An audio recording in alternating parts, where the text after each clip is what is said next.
Hi guys, कैसे आप लोग। मेरा नाम अमित और आप देख रहे रिव्यू मास्टर। गाइस मैं आज अनबॉक्सिंग या रिव्यू देने जा रहा हूँ बाउली का एक नया फ्लेवर है गाइस। इससे पहले मैंने बाउली का बहुत सारा फ्लेवर अनबॉक्सिंग किया है, रिव्यू भी दिया है गाइस। आज देख लेते हैं। इससे पहले मैंने ऐसा टेस्ट कभी नहीं देखा। देख सकते हैं यहाँ पे। तो गाइस देख सकते हैं इसमें तीखापन और चीज की तरफ से सॉल्टीपन बिल्कुल होगा गाइस। 100% वेज है। यहाँ पे देख सकते हैं सावोरेस देख सकते हैं and soft and delicious puff with roll. पे इटालियन बेक से बनता है। इंग्लिशन वैल्यू मैं आपको दिखा देता हूँ। अगर अच्छा तो वीडियो को पॉज करके इसको रीड कर सकते हैं गाइस। इसका टोटल प्राइस है 20 रुपीज़ और 47 ग्राम में आता है गाइस। इसको मैं लोकल मार्केट से खरीदा हूँ। ट्राई करके डिस्क्रिप्शन बॉक्स में इसका बाय करने का लिंक दे देने का, आप भी जाके खरीद सकते हैं गाइस। और गाइस ऐसे ही अनबॉक्सिंग और मजेदार वीडियो देखने के लिए अपना भाई का चैनल रिव्यू मास्टर बिल्कुल सब्सक्राइब करके रखिए। 1100 करना है गाइस, तो प्लीज सपोर्ट कीजिए।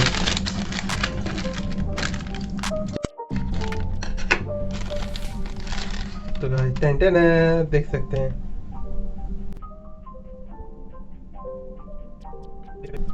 देख सकते हैं गाइस, क्रीम इसके अंदर है और देखने में टेस्टी लग रहा है। ट्राई करके देखता हूँ कैसा है।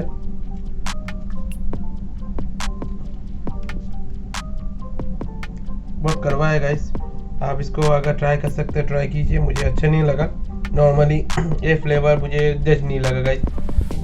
गाइस वीडियो कैसा लगा मुझे कमेंट करके बताइए। अगर वीडियो अच्छा लगे एक लाइक कर दीजिएगा और ऐसी वीडियो देखने के लिए मेरे चैनल को सब्सक्राइब कीजिए रिव्यू मास्टर, क्योंकि मैं आपको ऐसे अनबॉक्सिंग रिव्यू वीडियो देता रहता हूँ गाइस। तो गाइस आज के लिए टाटा, टेक केयर। और ये फ्लेवर मुझे जमा नहीं, दूसरा फ्लेवर सबसे ही है गाइस। तो गाइस इसको हटा दीजिए। तो गाइस आज के लिए टाटा, टेक केयर। मिलते हैं अगले वीडियो में। अच्छे रहिए, टाटा।